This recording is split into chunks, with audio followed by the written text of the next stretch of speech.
দুর্ঘটনার খবরে নজর রাখতে হচ্ছে। কদম্বগাছিতে পথ দুর্ঘটনা ঘিরে উত্তেজনা পরিস্থিতি। টাকি রোডে অটো বাইকের সংঘর্ষে জখম ৩। বিস্তারিত জানাবে জিয়াউল, রয়েছে আমার সঙ্গে টেলিফোন লাইনে। প্রতিনিধি জিয়াউল, এখান থেকে একটু বোঝার চেষ্টা করব কিভাবে ঘটল এই মর্মান্তিক দুর্ঘটনা এবং একই সঙ্গে যারা আহত হয়েছেন তারা কেমন রয়েছে।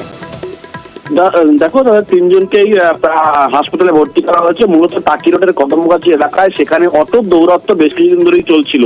অর্থাৎ অটো স্ট্যান্ড থেকে তার ইচ্ছা মতন অটো ঘোরাতেন এবং সেখানে ৩ যুবক যখন বাইকে করে আসছিল, পরপর ৩টি বাইকে ধাক্কা মারে এবং সেই ঘটনায় ৩ যুবক কিন্তু আহত হয়।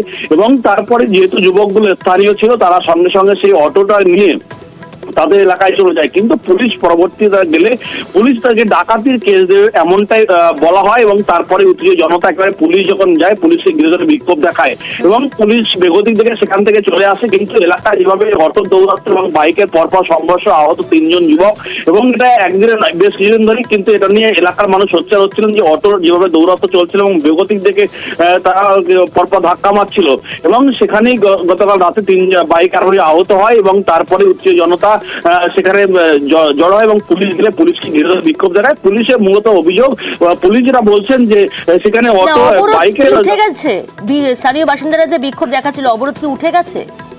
দেখো, সেখানে প্রায় 1 ঘন্টার মতন পুলিশকে ঘিরে ধরে বিক্ষোভ দেখানোর পরে আশ্বস্ত করা হয় যে দোষ যারা করেছেন তাদেরকে অবশ্যই সাজা পেতে হবে। তারপরে কিন্তু অবরোধে কিন্তু সব ঘটনা গিয়েই কিন্তু পুলিশের উপরেই আক্রমণ করে। কারণ পুলিশ যেভাবে এলাকায় ডাকাতির কেস দেবে বলে ভয় দেখায়, তারপরে পুলিশ সেখান থেকে গিয়ে পুলিশ পরবর্তীকালে সেখান থেকে চলে আসতে বাধ্য হয়।